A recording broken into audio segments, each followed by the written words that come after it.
Akhirni manusia itu amma ba'd. Yang dikasihi tuan-tuan imam, tuan-tuan Bilal, tuan-tuan Siak, pengurusi Masjid Istialam, ahli jawatan kuasa masjid, para asatizah, para alim ulama, para habaib, tuan-tuan guru, muslimin muslimat, hadirin hadiran yang dikasihi Allah sekalian. Alhamdulillah, syukur kita kepada Allah Subhanahu wa taala dengan limpah kurnia yang Allah berikan kepada kita, dapat kita sama-sama hadir di masjid ini untuk solat maghrib berjemaah. Moga-moga ibadat yang kita lakukan itu diterima oleh Allah Subhanahu wa taala. Alhamdulillah, syukur kita kepada Allah yang telah memberikan kita keluangan waktu untuk sama-sama duduk selepas maghrib ini mendengar ayat-ayat Al-Quran, hadis-hadis Nabi sallallahu alaihi wasallam, kata-kata para ulama. Moga-moga dengan demikian hati kita semakin lembut, hati kita semakin tunduk untuk mentaati perintah Allah Subhanahu wa taala, dan kita menjauhi apa yang dilarang oleh Allah. Moga-moga dengan demikian kita hadir pada malam ini, kita boleh jadikannya sebagai hujah di depan Allah Subhanahu wa taala di hari akhirat kelak nanti, bahawa kita menggunakan waktu yang Allah berikan kepada kita untuk kita menuntut ilmu Allah Subhanahu wa taala. Walaupun dalam keadaan kita letih, sibuk tuan-tuan ya, balik kerja kan, sana sini letih pada urusan keluarga, urusan adik-beradik, urusan anak-anak, urusan jiran tetangga, orang kampung, macam-macam urusan ada.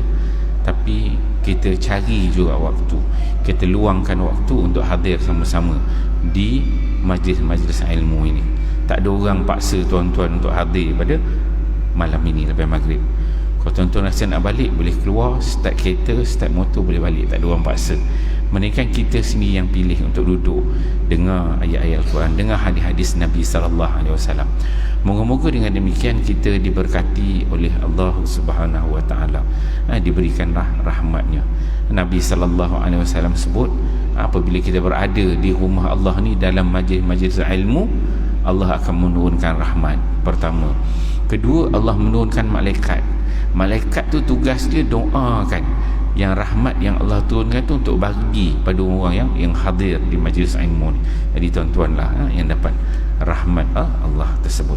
Jadi insya-Allah pada malam ini kita sambung pengajian kita menggunakan kitab Di Balik Tabir Kematian, tentang yang berkaitan dengan sakaratul maut, seksa kubur, huru-hara hari kiamat, padang mahsyar, syurga dan neraka, serta luasnya rahmat Allah. Karya agung seorang ulama yang terkenal, iaitu Imam Al-Ghazali, Imam Al-Ghazali.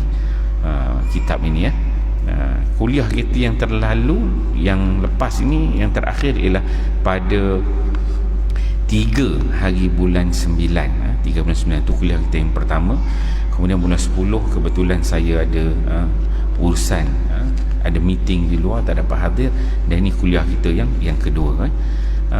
Kuliah kita yang pertama kita membicarakan tentang, kita buat pengenalan tentang kitab ni, kita pengenalan dengan kitab ni, dan kita pergi kepada biografi, kita berkenal dengan pengarang kitab, iaitu Abu Hamid Al-Ghazali, Imam Al-Ghazali. Itulah yang kita bincangkan pada kuliah kita yang lalu.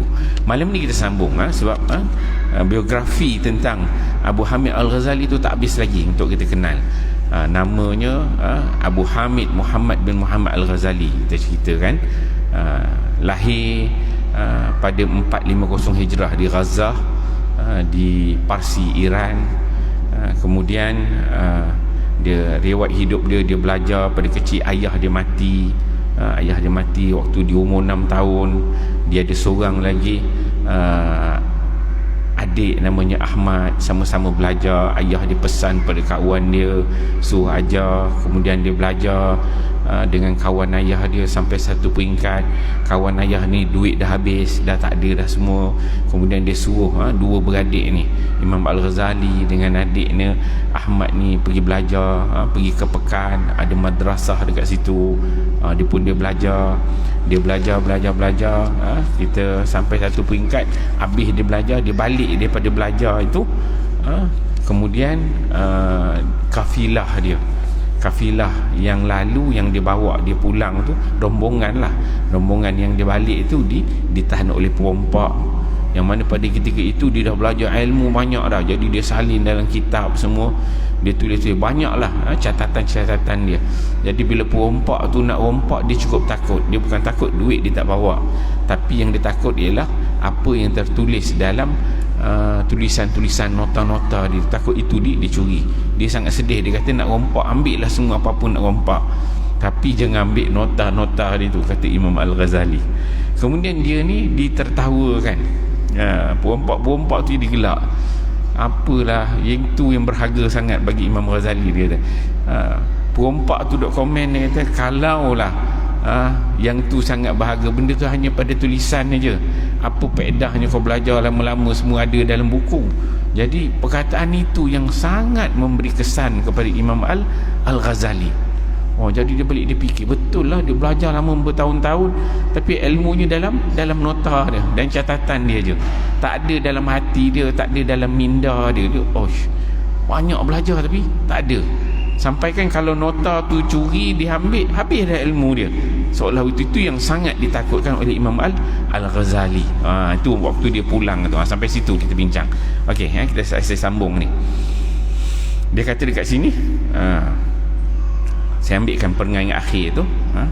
Dia kata beberapa tahun kemudian ketika dia mengingati kembali peristiwa ini, Al-Imam Abu Hamid Al-Ghazali telah berkata, kata-kata daripada lelaki itu sebenarnya adalah kata-kata yang telah digerakkan, yakni diilhamkan. Allah telah menggerakkan untuk berkata dengan kata-katanya itu agar aku dapat menerima petunjuk tu. Lelaki tu kata, perompak tu lah. Apabila aku sampai semula di Tus, dia dah balik kampung dia balik. Dia kata, aku telah bekerja keras selama 3 tahun. Dia belajar lama, balik tu bekerja keras 3 tahun, sehingga aku telah berjaya menghafal segala yang telah aku tulis. So dia belajar punya lama tu, ambil masa 3 tahun untuk dia hafal semua sekali. Stress, tension, tergeraknya, dapat ilhamnya hanya dengan kata-kata seorang perompak. Ya tuan-tuan, kalau ustaz-ustaz datang ni bagi tazkirah, tok guru bagi tazkirah, kadang-kadang dia tak berapa nak kesan sangat, masuk telinga kanan keluar telinga kiri kan. Tapi bagi perompak, bagi tazkirah pada sambil-sambil merompak tu, bagi tazkirah Imam Ghazali tu terkesan. Hidayah Allah ni dia subjektif. Dan Allah ni kalau dia nak bagi hidayah tu, dia tak kira, bukan orang yang dia sayang, dia suka. Dan Quran Allah Ta'ala sebut, innaka la tahdi man ahbabta walakinnallaha yahdi man yasha. Allah komen kepada Nabi-Nya Muhammad sallallahu alaihi wasallam ketika Nabi Muhammad ni dia sayang sangat pada pak saudara dia yang bernama Abu Talib. Abu Talib ni tak dapat hidayah sampai nak mati. Sampai mati dia tak Islam. Allah Ta'ala komen, Allah Ta'ala kata, wahai Muhammad, innaka la tahdi man ahbabta. So engkau wahai Muhammad tidak boleh memberi hidayah kepada orang yang engkau sayang, walakinallaha yahdi man yasha. Tapi yang beri hidayah tu ialah Allah kepada orang yang dia kehendaki. Nabi dia sayang macam mana pun, tapi kalau Allah tak izinkan, tidak je mendapat hidayah. Tapi nak dapat hidayah ni tak semestinya daripada orang baik. Daripada perompak pun dapat hidayah. Asbab untuk dapat hidayah Allah Subhanahu Wa Taala. Kata pengarang, Al-Imam Abu Hamid Al-Ghazali juga telah berkata, sebaik-baik nasihat dan teguran yang telah menyebabkan aku mengubah cara aku berfikir telah datang daripada seorang penyamun jalanan. Dia kata, dengan sebab penyamun itulah dia dah berubah. Okey, kita berhenti kat situ. Okey, ini sambung dia. Ketika berada di Jurjan, Al-Imam Abu Hamid Al-Ghazali telah sempat menikah. Masa dia belajar tu, dia menikah. Jadi tuan-tuan, kalau mungkin ada anak-anak yang belajar jauh-jauh tu kan, kalau dia nak menikah, bagi dia menikah. Kesian kat dia, belajar overseas, umur dah 20 lebih, 25, 26. Mungkin anak kita tak berada dekat sini. Saya sebab belajar belajar luar negara lama, jadi kita tahulah duduk luar negara ni ujian ni macam mana. Kadang-kadang kita mak ayah duduk kat sini, kita tak tahu sebenarnya. Kita rasa macam okey je anak kita belajar, sebenarnya anak kita berserabut duduk kat sana, kita tak tahu.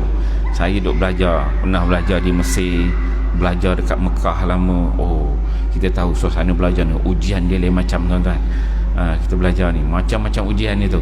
Tapi kalau macam anak-anak kita belajar tu, dia kata dia hin-hin lah pada mak ayah dia, anak lelaki ke ataupun anak perempuan, kata dah ada pasangan, ada, bagi dia kahwin. Biasanya kalau student ni dia kahwin dengan geng-geng dia lah, orang dia kenal kan, kawan-kawan dia. InsyaAllah benda yang baik tu Allah Ta'ala kan akan bantu.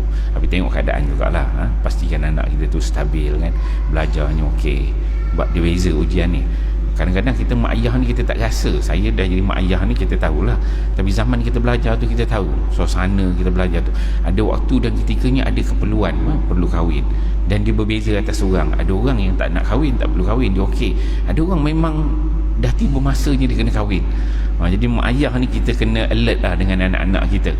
Mungkin ada setengah mak ayah mensuruh anak-anak dia kahwin, so kahwin, tapi anak dia tak nak kahwin. Ada mak ayah jenis tak bagi anak dia kahwin, tapi anak dia beri nak kahwin. Benda tu subjektif, beza orang. Jadi kita mak ayah ni kita tengok keadaan anak kita tu, tengok bincang elok-elok. Kalau perlu kahwin bagi, pastikan belajar tak terganggu. Kita tengok ulama-ulama yang hebat. Imam Ghazali belajar yang kata-kata, jangan sekolah mendengar nak kahwin lah, dengar-dengar namanya kan. Yang dah belajar kat atas, degree, buat master, buat PhD tu, kita perlu consider. Kata Imam Ghazali ketika berada di Jurjan, Imam Abu Hamid Al-Ghazali telah sempat bernikah, dan sepanjang hidupnya telah dikurniakan oleh Allah dengan empat orang anak. Imam Ghazali ni seorang lelaki dan 3 orang perempuan. Jadi 3 perempuan, seorang lelaki. Tetapi malangnya anak lelakinya yang bernama Hamid itu telah mati ketika masih kecil lagi. Sebab itu Imam Ghazali ni kita panggil dia nama, timangan dia kita panggilan dia Abu Hamid, sebab dia ada anak namanya Hamid, yang mana anak ni meninggal waktu kecil lagi. Waktu kecil lagi. Serupa macam Nabi SAW, dia ada nama Qasim.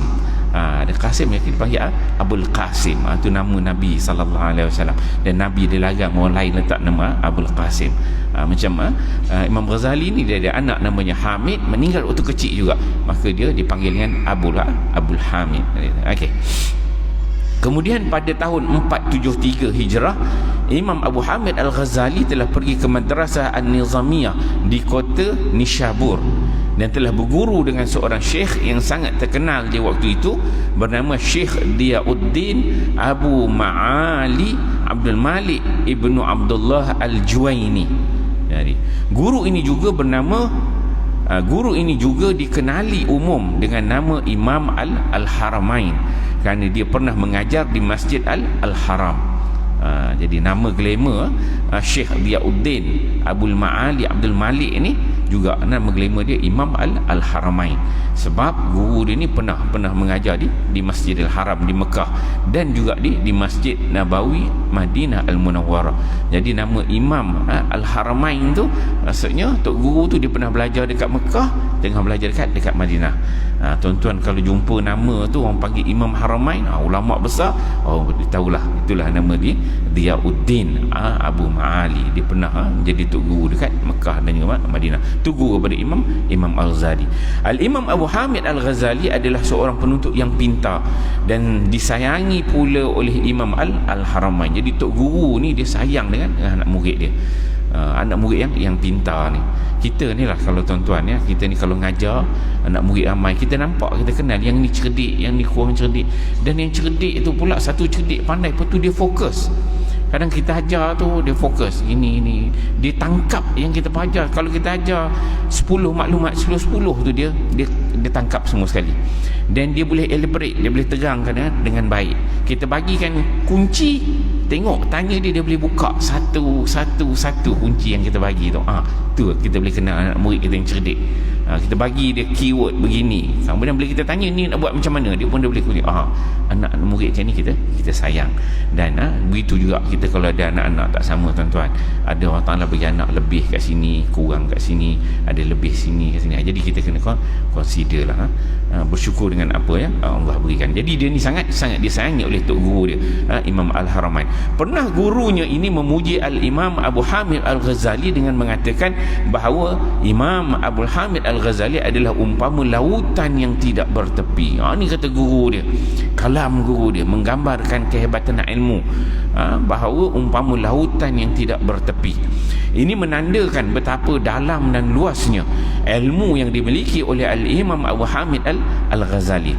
Malah telah dikatakan juga oleh beberapa orang pengkaji bahawa Al-Imam Abu Hamid Al-Ghazali memiliki darjah kecerdasan yang sangat tinggi di paras genius. Hebat sangat ni. Dia ada label-label lah orang cerdik ni kan. Dia sangat hebat. Kemudian kata pengarang, di Al-Madrasah An-Nizamiyah di kota Nishabur itu, tanda-tanda ketajaman otak Al-Imam Abu Hamid Al-Ghazali yang luar biasa itu telah mula kelihatan. Mula hebat dia tu masa dekat madrasah tu orang dah nampak dah. Dia punya spark dia tu. Dia spark dia kan, dah nampak dah. Nampak dari segi cakap dia, tindakan dia, keputusan yang dia ambil, result yang dia dapat. Di pusat pengajian tinggi ini dia telah belajar ilmu-ilmu agama dan ilmu bahasa, seperti ilmu fiqh, ilmu usul, ilmu mantiq, ilmu falsafah, ilmu kalam dan ilmu perdebatan. So dia kuasai setiap disiplin ilmu tu, semua dia kuasai. Yang kita baca kitab ni dia melibatkan kitab tentang berkaitan tasawuf, ingat tentang kematian, di balik tabir kematian, di sebahagian daripada kitab Ihya Ulumuddin, bab zikrul maut wa ma ba'dahu. Jadi disunting oleh pengarang, dia ambil sebahagiannya saja. Tapi sebenarnya Imam Ghazali ini memang kuasai semua dia disiplin ilmu. Dia kata semua ilmu-ilmu ini telah dikuasai dengan mudah. Dan di sini jugalah Al-Imam Abu Hamid Al-Ghazali telah mula menulis kitab-kitabnya yang banyak itu. So sambil dia belajar tu, dia dah mula menulis nota-nota dia tu. Kata pengarang, Al-Imam Abu Hamid Al-Ghazali merupakan seorang yang alim yang gemar mempelajari bermacam-macam jenis ilmu. Dia orang yang cerdik, yang pandai ni. Dia ada keinginan untuk belajar. Apa-apa dia belajar, semua jenis ilmu. Satu, ilmu agama. Ilmu agama tu dia minat, dia belajar. Ilmu agama tu macam-macam disiplin ilmu. Tapi bukan ilmu agama je, ilmu geografi pun dia nak belajar. Dapat ilmu matematik pun dia belajar. Ilmu buat rumah pun dia belajar. Buat piping pun dia minat. Buat welding pun dia minat. Semua benda-benda yang berkaitan. Electrical pun dia minat. Dia nak tahu. Ni sifat orang yang ada kecerdasan pada dia. Dia nak tahu semua disiplin ilmu. Ini telah diceritakan oleh Al-Imam Abu Hamid Al-Ghazali sendiri dalam kitabnya yang bernama Al-Munqidh Minad Dalal. Dia kata, sejak aku masih muda lagi, yakni belum pun aku mencapai umur 20 tahun sehingga sekarang, kata dia, dan kini umurku telah melebihi 50 tahun, dia kata, aku telah terjun ke dasar laut, dia kata, yakni dasar ilmu. Dia kata dia dah masuk semua disiplin ilmu. Dasar laut tu dia dah pergi dah. Dia nak menggambarkan apa yang dia pelajari itu seolah-olah laut tu dia dah terjun ke dasar. Bukan main atas, cetek-cetek main air tepi-tepi pantai, tak. Dia kata aku dah terjun ke dasar laut. Dia kata yang dalam itu tiada aku hiraukan segala kesulitan dan telah aku kumpulkan seluruh keberanianku. Kata Imam Ghazali, dia kata bukan setakat aku terjun ke dalam lautan itu, dalam lautan tu semua aku explore.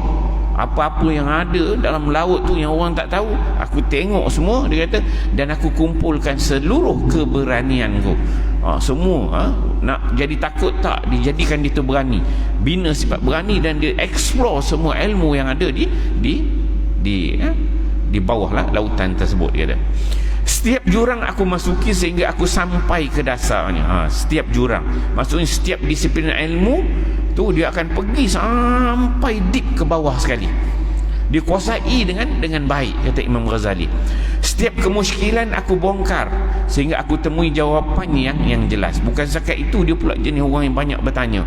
Ada masalah apa dia dibincangkan dengan jelas. Dia kata, aku selidik aku selidiki setiap kepercayaan dari setiap golongan. Kalau dari sudut akidah, pegangan pula, bukan dia belajar yang Islam je, semua agama, semua kefahaman dia kuasai. Agama yang tidak bertauhidkan kepada Allah, semua tu dipegang dengan baik, difahami dengan baik. Aku korek hingga sampai ke dasar rahsia tersembunyinya. Ini semua telah aku lakukan agar aku dapat membezakan di antara yang benar dengan yang palsu, kata Imam Al-Ghazali. Jadi dia kitab-kitab dia ni boleh disebut ini, maksudnya dia menguasai dia akidah tu dengan mantap. Dia kata yang sunnah dan juga yang bid'ah. Dia tahu Imam Ghazali yang mana sunnah, yang mana bid'ah. So dia dah kuasai dengan baik. Yang mana yang kafir, yang mana muslim, yang mana syirik, yang mana tidak syirik. Kata dia. Ketika aku bertemu dengan golongan batiniyah, golongan batiniyah ni golongan orang yang suka tengok benda-benda dalaman. Kita nak bincang kitab ni tentang di balik tabir kematian. Di balik tabir kematian ni, tajuk ni tuan-tuan, tajuk yang kita tak jumpa, tajuk yang tak ada depan mata. Mati, lepas mati memang kita tahu benda dia nak bincang, benda ghaibiyat, benda sam'iyat yang boleh kita dengar, benda yang tak nampak. Jadi benda tu yang di sebalik tabir, tajuk pun kitab ni di sebalik tabir. Jadi dia ceritakan sebelum dia tulis tu macam mana kalau dia ni berdepan dengan golongan batiniyah. Golongan batiniyah ni tengok, dia bukan tengok zahir, dia tengok batin, dalaman. Jadi dia pun dah ada pengalaman, dah belajar dengan golongan macam ni. Dia kata apa? Ketika aku bertemu dengan golongan batiniyah, aku telah memeriksa dengan penuh teliti. Dia kata segala isi ajaran mereka. Dia tengok, dia study ilmu-ilmu kebatinan ini. Ketika aku bertemu dengan kaum Zahiriyah pula, dia jumpa pula golongan orang yang beriman, yang percaya benda yang zahir ni pula. Dia kata aku telah menyelidiki segala isi kandungan dan selok belok ajaran mereka. So zaman dia ni dah ada dah golongan yang batiniyah, yang sesatnya, yang tak betulnya, dia memahami teks-teks Al-Quran, hadis Nabi dalam konteks yang salah. Ada pula yang jenis berpegang kepada yang zahir. Zahir tu teks yang tekstual aja, tak boleh nak elaborate, gitu-gitu je lah. Tak boleh nak diterang lebih sikit. So dia kaji semua bentuk-bentuk selok belok ajaran mereka. Demikianlah halnya aku teruskan dengan setiap golongan. Jadi semua golongan-golongan yang dipelajari itu dikuasai dengan baik, dia kata. Kemudian ketika aku bertemu dengan ahli-ahli falsafah. Ahli falsafah ni orang pemikir lah, pemikiran, cerita tentang falsafah, tentang ilmu kalam, tentang Tuhan, elaborate begini. Falsafah ni benda tak nampak, dia cerita begini Tuhan ni begini. Ilmu kalam, benda tak ada, semua dia dalam kepala je, tapi nak cerita bagi jelas. Aku telah bergaul dengan mereka sehingga aku dapat mendalami cara pemikiran falsafah mereka. Ketika aku bertemu dengan ahli-ahli ilmu logik, ilmu kalam, ahli-ahli ilmu kalam, aku telah bergaul dengan mereka sehingga aku dapat mengikuti dan menyelidiki pokok-pokok pegangan hujah-hujah mereka. So bila dia berdepan dengan orang dengan ilmu kalam pula, dia ada pendekatan dia. Dia kuasai hujah-hujah mereka. Begitu juga apabila aku berdamping dengan para sufi, ni golongan yang sufi lah pula, yang menjaga akhlak untuk jadi lebih baik ni. Aku telah berusaha sehingga aku dapat mengetahui rahsia-rahsia kesufian. Dia kaji pula dengan orang sufi ni, rahsia-rahsia kesufian dia apa. Ilmu dah mantap dah semua. Jumpa pula kira orang kata kalau belajar ilmu sufi ni, dia dah nak membersihkan jiwa. Safi ni bersih, ilmu penyucian diri kan, tazkiyatun nafsi, itu samalah, maksud yang sama. Jadi dia belajar dengan baik, dia cari rahsia-rahsia kesufian itu. Ketika aku bergaul dengan ahli-ahli ibadat pula, aku telah mengkaji kesan-kesan amal ibadat mereka. Bila dia berdepan pula dengan orang yang banyak kaki ibadat ni, apa dia buat? Nak tengok bila dia ibadat, apa kesan ibadat ni. Dia tengok pula dia aspek itu. Dan tiadalah aku temui kaum zindik dan kaum yang engkar, melainkan aku telah menyelidik sebab-sebab dan latar belakang yang telah menjadikan mereka berpegang sedemikian. Dia tengok yang baik-baik, yang zuhud, ahli ibadah tu dia tengok. Yang jahat-jahat tu pun dia tengok juga. Yang zindiknya, yang engkar dengan arahan Tuhannya, tengok pula kenapa orang yang jahat ni jadi macam tu. Lepas tu tengok kesan orang jahat ni bagaimana pula. Itu juga satu dikuasai oleh Imam Al-Ghazali kan, dengan sebaiknya. Kata pengarang, Al-Imam Abu Hamid Al-Ghazali telah belajar ilmu tasawuf daripada Syekh Abu Ali Al-Fadl Ibnu Muhammad Al-Farmadi At-Tusi, dilahirkan pada tahun 409 Hijrah di Farmak yang terletak di dalam daerah Tus, dia kata. Seorang yang alim dan faqih yang lebih terkenal di hari tuanya sebagai seorang guru sufi. Dia kata, di bawah bimbingan gurunya ini, Imam Abu Hamid Al-Ghazali telah mengamalkan beberapa latihan rohani, tetapi dia tidak sempat mencapai tahap kesempurnaan kerana gurunya ini telah meninggal dunia pada tahun 477 Hijrah. Jadi Imam Ghazali ni dalam perjalanan dia mempelajari ilmu tasawuf, dia ada guru yang hebat, Syekh Abu Ali Al-Fadl. Dia kata kat sini dia ambil berguru, dan guru ni ajar dia beberapa latihan rohani, yang alim, yang faqih kan. Kemudian dia ambil beberapa amalan, dia amalkan untuk latihan dalaman dia, latihan rohani. Tetapi kata Imam Ghazali, dia tak sempat capai tahap yang orang kata yang level yang paling tinggi lah. Sedangkan tadi kita dah nampak track record dia belajar, dia akan cover semua sekali. Tapi dengan guru sufi ni tak sempat, dia kata tak sempat sempurna dia sampai level yang terbaik. Sebab apa? Tok gurunya mati kan. Dia kata. Kemudian Farmat yang pernah dieja dengan Farmat pada zaman silam, kini dieja dengan ejaan Farmat. Al-Imam Abu Hamid Al-Ghazali juga ada bertemu dan belajar dengan beberapa orang guru sufi lain, dan salah seorang daripada mereka ialah Syekh Abu Bakar Yusuf An-Nassaj At-Tusi. Dan di tangan guru sufi inilah Al-Imam Abu Hamid Al-Ghazali telah menerima beberapa pembukaan rohani tambahan yang tidak sempat diterimanya semasa dia berguru dengan Syekh Abu Ali Al-Fadl Ibnu Muhammad Al-Farmadi. Jadi tok guru yang pertama tadi, sufi dia tu dah belajar, tak sempat habis, tak sempat sampai level yang terakhir. Maka dia belajar lagi, dapat pula tok guru yang lain. Tok guru tu namanya ialah Syekh Abu Bakar Yusuf An-Nassaj At-Tusi. Dengan tok guru sufi yang kedua ni, dia dapat pula beberapa pembukaan rohani tambahan. Kan dia membersihkan rohani sufi, dia dapat pula dia pembukaan, dapat daripada guru baru ni ajar begini, menambahkan keupayaan dia, ketinggian dia untuk memahami ilmu itu dengan sebaiknya. Yang mana dia kata dengan Syekh Abu Bakar Yusuf ni, ilmu tu dia tak sempat ambil pada guru dia yang lalu, iaitu Syekh Abu Ali Al-Fadl. Dia kata, kata pengarang, sebenarnya Al-Imam Abu Hamid Al-Ghazali telah bertemu dahulu dengan Syekh Abu Bakar Yusuf An-Nassaj At-Tusi ini sebelum bertemu dengan Syekh Abu Ali Fadl Ibnu Muhammad Al-Farmadi. Dia kata, dan setelah Syekh Abu Ali Al-Fadl Ibnu Muhammad Al-Farmadi meninggal dunia, Al-Imam Abu Hamid Al-Ghazali telah bertemu semula dengan Syekh Abu Bakar Yusuf An-Nassaj At-Tusi ini untuk menerima ajaran-ajaran tambahan di dalam ilmu tasawuf. Dia kata tok guru dia yang pertama tu dia belajar, tapi mati, tak sempat habis belajar. Kemudian pergi guru yang kedua. Guru yang kedua ni, kata Imam Ghazali, kata pengarang, Imam Ghazali sebenarnya dah pernah jumpa dulu dah, tapi dia tak belajar dengan guru dia yang kedua ni. Sebab dia dah pergi, dia lepas dia jumpa guru yang kedua, dia pergi belajar dengan guru yang pertama. Tapi akhirnya yang pertama dia belajar balik pada guru yang kedua itu. Dia kata. Kemudian kata pengarang, seperti keadaan Syekh Abu Ali, dia kata Ibnu Muhammad Al-Farmadi, Syekh Abu Bakar Yusuf ni, guru dia yang kedua ni juga pernah berguru dengan Syekh Abu Hasan Al-Kharqani. Dia kata, dan selepas itu dengan Syekh Abu Qasim Abdullah Ibnu Ali Al-Jurjani.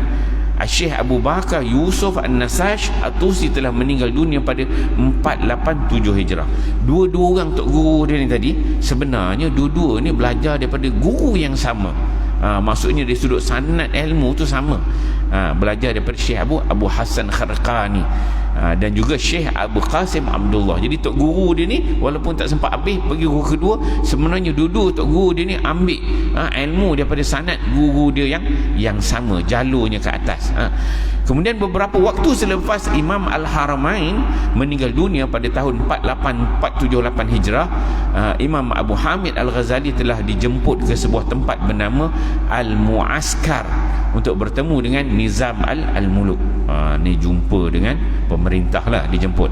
Jadi Nizam al-Muluk ni telah banyak mendengar tentang keluasan dan ketinggian ilmu yang dimiliki oleh Imam Abu Hamid Al-Ghazali. Jadi Imam Ghazali ni bila dia dah belajar untuk guru hebat-hebat, jadi pemerintah ni dia akan cari, dia tengok mana orang yang hebat. So nama Imam Ghazali ni dia dah mula dikenali ramai. Jadi pemerintah ni dia carilah orang yang alim ni, dia kata. Oleh itu Imam Abu Hamid Al-Ghazali telah diraikan sebagai seorang alim yang besar. Al-Imam Abu Hamid Al-Ghazali telah tinggal di Al-Mu'askar selama lebih kurang 6 tahun dekat situ. Dia juga telah ditemukan dengan al-fuqaha dan para ahli pemuka ilmu yang lain. Dijumpakan dengan beberapa orang alim dalam pelbagai disiplin ilmu. Semuanya telah mengakui akan keluasan dan ketinggian ilmu Imam Abu Hamid Al-Ghazali. Jadi orang yang hebat ni, semua yang alim ni, bila jumpa dengan Imam Al-Ghazali dah masih 6 tahun, dia berada kat muaskar ni, semua salut, tabik dengan kehebatan yang ada pada Imam Al-Ghazali. Kemudian pada tahun 484 Hijrah, Nizam al-Muluk telah melantik Al-Imam Abu Hamid Al-Ghazali ni ke jawatan pengetua, atau boleh juga dikatakan sebagai ketua profesor lah, di Madrasah An-Nizamiyah di Baghdad, yang tarafnya sama dengan Universiti Islam pada hari ini. Pada tahun 484, ketua negara pada ketika itu dilantik Imam Ghazali ni jadi ketua di universiti di Baghdad pada ketika itu.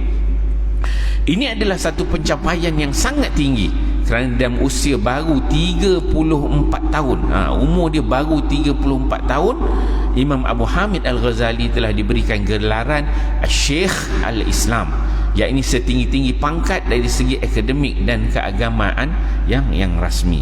Kalau sekarang ni orang dia belajar dipanggil profesor C, B, A kan, profesor. Kalau pergi kat universiti lah, kemudian dia naiklah pangkat lagi, naik ke atas lagi. Tapi Imam Al-Ghazali ni umur dia baru 34 tahun. Kalau sekarang ni orang universiti umur 50, 40, 50 kan, dekat nak pencen baru dia sampai kata ini baru umur 34 dah jadi pengetua dekat masjid. Cuma istilah dia pada zamannya Syekhul Islam dia panggil kat situ, yakni setinggi-tinggi pangkat dari segi akademik dan keagamaan yang rasmi. Al-Imam Abu Hamid Al-Ghazali telah menjalankan tugas barunya ini dengan baik. So dia orang yang ada ilmu bagus kan. Dia telah menarik perhatian daripada ramai para pelajar yang dekat maupun yang jauh. Bila dia ni nama yang besar, orang yang hebat, letak pula jadi pengetua Syekhul Islam, yang paling tinggi level dia dekat universiti ni. Jadi dia ni menjadi kayu ukur universiti itu, dan dia ni menjadi penarik kepada orang nak belajar. Sebut nama Imam Al-Ghazali dekat universiti kat Baghdad, orang pergi, semua nak cari dia. So secara tidak langsung dia menjana kehebatan ilmu yang ada di Baghdad itu, tarik semua orang bila orang minat dengan kehebatan yang ada pada dia. Itu yang disebutkan yang dekat maupun yang jauh. Nama Al-Imam Abu Hamid Al-Ghazali telah menjadi sangat terkenal di waktu itu sebagai seorang yang alim, yang sangat fasih, memberikan huraian-huraian pelajaran, dan sangat pandai berdebat dengan hujah-hujah yang jitu serta sangat luas dan dalam pula ilmunya. Bukan alim je, dia ada kehebatan di sudut ilmu debat. Ilmu debat bukan semua orang ada, tuan-tuan. Hanya orang yang tertentu je Allah anugerah, tapi dia hebat, ilmu je mendalam, dia ada kehebatan untuk berdebat, berhujah. Jadi dia pergi hujah dengan orang, semua orang kalah dengan dia kata. Tetapi keadaan hidup selesa yang penuh dengan kemegahan ini tidak berkekalan. Kerana 4 tahun kemudian, pada tahun 484 dia jadi pengetua.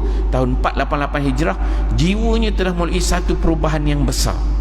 Badan jasmaninya masih sihat, tetapi jiwanya telah bergolak dalam satu keadaan tertekan yang boleh diumpamakan seperti air yang sedang menggelegak. Ini telah menyebabkannya jatuh sakit. Jadi Imam Ghazali ni bila diangkat umur 34 tahun jadi pengetua dekat Nizamiyah, hebat, orang datang debat, debate, semua orang kalah dengan dia, orang respect dia, ilmu kedalaman dia. 4 tahun tu dia seolah tak ada orang boleh beat dia, tak ada orang boleh kalahkan dia, dia paling hebat. Sampai satu peringkat dia rasa macam dia dah mula ilmu dah mantap, tapi dia sampai tu peringkat dia rasa macam aku ni sebenarnya apa, gitu. Dia mula berfikir. Jadi tu ni dia mula dia jadi rasa macam kosong, tak ada orang boleh nak nasihatkan dia. Siapa nak nasihatkan dia? Orang paling alim, orang paling hebat. Sampai satu peringkat dia rasa macam dah, orang kata dah rapat ke siling lah, rapat ke siling dah, tak boleh nak pergi mana dah. Jadi sampai satu peringkat tu dia jadi stres, dia tertekan. Umpama seperti air yang dah menggelegak, kalau kita dah sampai ke siling tu, orang menggelegak tu tak boleh nak naik ke atas lagi dah. Menyebabkan dia jatuh sakit. Ni mula dia twist dia, mula perubahan dia. Kata pengarang, perubahan fikiran yang dan ledakan jiwa ini adalah berpunca dari satu kesedaran bahawa selama ini segala kejayaan yang telah dicapainya, seperti memegang jawatan pengetua di Madrasah An-Nizamiyah di kota Baghdad, bukanlah telah dilakukannya dengan ikhlas semata-mata kerana Allah Ta'ala, tetapi telah juga dicampuri dengan sebab-sebab duniawi. Ni dia dah sampai tu, orang kata dah santok ke atas tu, dah sampai siling tu, dia dah mula rasa jiwa kacau. Dia rasakan semua benda kejayaan dia capai semua ni kan, menyebabkan dia dah rasa lah lain macam. Dan dia tahu yang dia buat tu memang siapa dah boleh. Benda ikhlas ni dah mati, orang tak nampak. Tuan-tuan datang duduk kuliah ni kan, orang bukan tahu betul ikhlas ke, ataupun sebenarnya ada niat lain ke. Tak, ikhlas tu dah mati, kita tak nampak. Jadi Imam Ghazali dia hebat, orang nampak memang baik je lah, luaran nampak baik semua, tapi dalam jiwa dia tak tahu sebenarnya apa niat yang ada dalam diri dia. Maka pada ketika itu dia mula berfikir tentang diri dia sendiri, membina kejujuran dalam diri dia sendiri. Dia reflect pada diri sendiri, sebenarnya aku ni apa, hebat-hebat sangat ni, nak jadi apa sebenarnya, ending aku ni macam mana, orang-orang semua dah kalah dah, beat dengan aku, lawan aku semua dah kalah dah, aku paling tinggi, tak ada siapa dah boleh lawan aku ni sebenarnya macam mana nak jadi apa last ending ni macam mana kan. Dia dah mula, aku buat ni ikhlas ke, betul ke, orang nampak baik sebab dia hebat, alim kan. Dia mula tahu, betul, aku ni sebenarnya buat tu memang ada, tapi sebenarnya ada kelemahan. Mula dia mengoreksi diri. Dia kata, bukanlah telah dilakukan dengan ikhlas semata-mata kerana Allah Ta'ala, kata Imam Ghazali, tetapi telah juga dicampuri dengan sebab-sebab duniawi.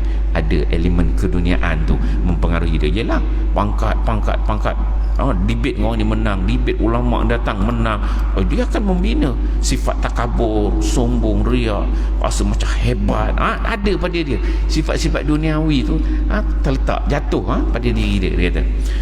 Okey. Kemudian pengarang dia bawa sini sebuah kitab tulisan Al-Ghazali.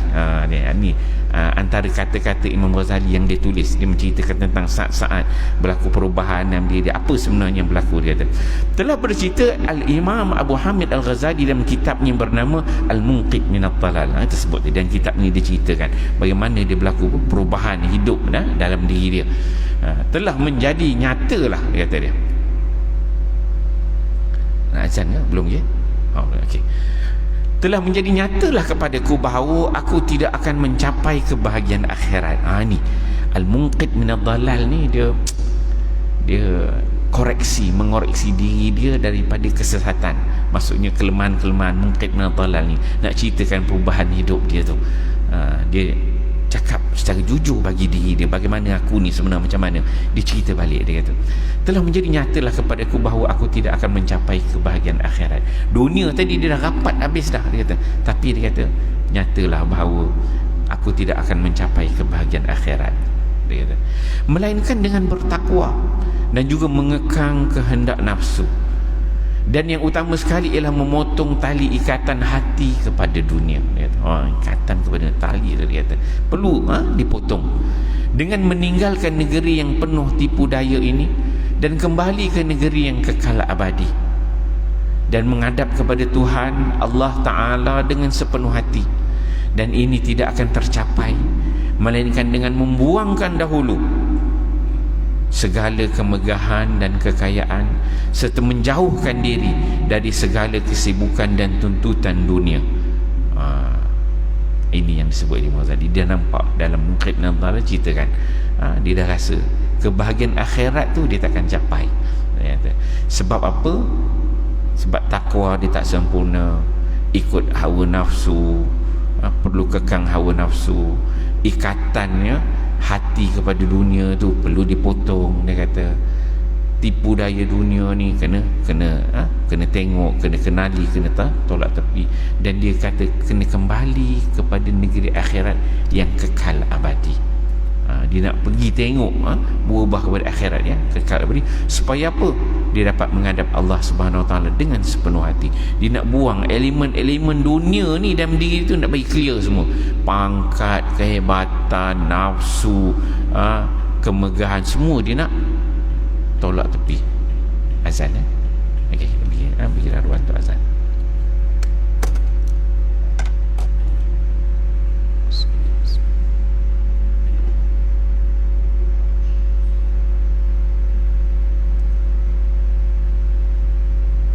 Allahu akbar, Allahu akbar, Allahu akbar, Allahu akbar, Allahu akbar,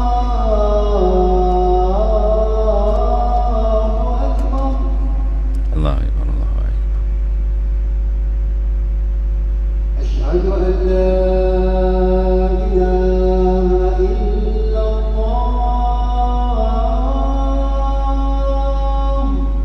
asyhadu an la ilaha illallah, Asyhadu la ilaha illallah.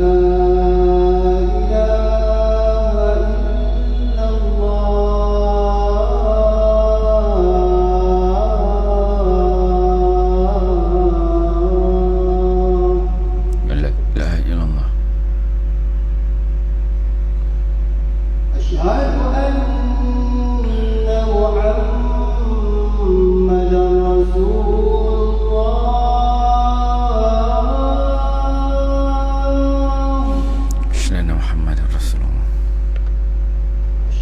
an la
Muslimin muslimat, hadirin hadirat yang kasih sekalian ya. Kita sambung sikit ni, habiskan satu perenggan lagi ni. Lebih kurang 6-5 minit ya. Kita sambung lagi. Okey. Kemudian kata Imam Ghazali dalam kitab dia kata, kemudian aku memeriksa keadaan diriku sendiri, dia kata. Bila dia tengok keadaan dia yang dah terikat dengan dunia, adanya elemen hawa nafsu, terikat dengan tuntutan dunia, dia kata, kemudian aku telah memeriksa keadaan diriku sendiri, maka aku dapati rupa-rupanya aku telah terperangkap di dalam jaring pada setiap arah. Dia kata dia mendapati bahawa dirinya terperangkap, dia menjaring pada setiap arah. Dan apabila aku periksa pula pekerjaanku di dalam memberi kuliah dan ceramah, rupa-rupanya aku telah berkecimpung di dalam ilmu-ilmu yang tidak penting dan tidak bermanfaat di jalan akhirat. Kata Imam Ghazali, dia kata, dia cek diri dia sendiri. Kita lah tuan-tuan, bila dia cakap macam ni, kita kena cek diri kita sendiri. Tuan-tuan, kita ni pada kecil sampai besar, ialah kita ni masing-masing belajar, kerja sana kerja sini, buat itu, cari pendapatan sana pendapatan sini, kan. Kita ialah nak bagi hidup dulu, kan. Jangan mati, nak bagi hidup, bagi boleh berdiri tegak, boleh beli rumah, boleh beli kereta, boleh kahwin, boleh ada anak, nak bagi stabil dulu. Itu first level je, kan. Bila dah ada level tu, baru dia fikir, okay, dunia ni nampak macam okey lah, boleh hidup dah, ada rumah, ada anak, ada isteri, ada kereta, kenderaan. Lepas tu baru kita fikir, baru nak fikir. Sebelum ni mungkinlah kita solat semua, belajar begitu-begitu aja, nak faham agama tu lebih-lebih kurang aja. Sampai bila kita peringkat dah stabil, Imam Ghazali ni dia level tinggi, ni kita tengok level kita dah stabil, semua terfikir, aku ni ikhlasnya macam mana. Mula kita fikir yang dunia tu kita dah stabil, kita fikir akhirat kita betul stabil macam dunia tak. Tu baru kita tengok kan akhirat nanti macam mana. Ikhlas kita, yang kerja kita dulu kerana Allah ke lain, baru kita fikir balik sumber pendapatan kita kerja. Dah berapa banyak dah kita duk kona sana, duk goreng sana, duk tipu sana, duk tipu sini. Sementara nak bagi stabil yang dunia tu, kan, terfikir balik, dulu aku duk tipu orang lah, buat salah itulah. Dia mula ketika mana kita dah stabil, tengah tak stabil tu sebab nak bagi stabil memang tak langat, dia main dah langgar je. Tapi bila stabil tu terfikir, tu dulu buat gini, ni aku buat salah ni, pernah tipu orang itu, pernah buat gini, pernah buat gini. Kita lah pada level kita ni. Maka ini yang disebut oleh Imam Ghazali, dia kata, ketika aku telah memeriksa keadaan diri aku sendiri, maka aku dapati rupa-rupanya aku telah terperangkap dia menjaring pada setiap arah. Kita, tuan-tuan, contohlah, kita ni dah berada pada kedudukan yang selesa. Pada ketika itu kita contohnya dah ada bisnes semua, dah ada pekerjaan yang bagus, selesa. Bila kita cek balik, sebenarnya kita naik ini bukan daripada sumber yang bagus. Kita bisnes dulu, kita tak dapat projek tu, kita dah, cara kita dapat tu dah rosak. Lepas tu pula yang ni aspek begini, yang beli kereta mungkin ada elemen yang ambil benda yang riba, yang ni pula kita buat salah yang gini dengan ni. Jadi Imam Ghazali ni dia tengok, dia dah rasa dia sebenarnya terperangkap. Yang ni dah ada salah dosa kat sini, yang ni begini dosa, yang ni begini dosa, ini dosa. Dia katakan rupa-rupanya aku telah terperangkap dia menjaring pada setiap arah. Kita boleh ambil pengajaran ni, kita cek diri kita masing-masing, tuan-tuan. Kita keadaan kita ni berapa banyak sebenarnya kita dah sangkut. Bukan satu, banyak. Yang tu kita sangkut, yang ni kita sangkut, ni kita sangkut, ini kita sangkut, ini kita sangkut. Dia kata, sebab tadi kita dah stabil, dah selesa, dah okey lah orang kata, kan, dah okey. Maka kita akan fikir untuk akhirat pula. Ini berlaku pada Imam Al-Ghazali. Maka dia rasa, setiap arah ni dia dah ada problem. Bila pada setiap arah tu dah ada problem, dia bukan boleh nak lepas terus. Kalau katakan problem dia satu arah aja, ada satu aspek aja, dia boleh lepaskan tu, maka bolehlah kononnya boleh berubah untuk jadi baik. Tapi apabila kita terikat dengan semua arah, payah, tuan-tuan. Kita nak lepas semua satu-satu ni semua, kita jadi nothing lah, kan? Payah, kata. Maka Imam Ghazali dia kata, aku dapati rupa-rupanya aku telah terperangkap dan menjaring pada setiap arah, dia kata. Dan apabila aku periksa pula pekerjaan aku, dia tengoklah, dia sudut kerja dia di dalam memberi kuliah, bagi ceramah, rupanya aku telah berkecimpung dalam ilmu yang tidak penting dan tidak bermanfaat untuk ke jalan akhirat. Orang yang dia belajar ilmu banyak-banyak tu, semua sekali tu, pada pandangan dia, dia nampak ilmu-ilmu itu tidak penting untuk apa? Untuk jalan akhirat dia, untuk dia mencapai akhirat yang dia harapkan tadi, ada kebahagiaan akhirat. Tapi sebenarnya yang dia lalui itu, cara dia handle ilmu tu, dia kata sebenarnya tak bagus, tak kena, tak tepat. Bukan salah dia, ilmu dia alim, semua ilmu tu dia pergi kepada dasar, dia kuasai dengan baik, belajar ilmu ni kuasai dengan baik, ilmu kuasai baik. Tapi masa dia belajar tu, ikhlas itu mungkin kurang, untuk harap redha Allah tu mungkin kurang.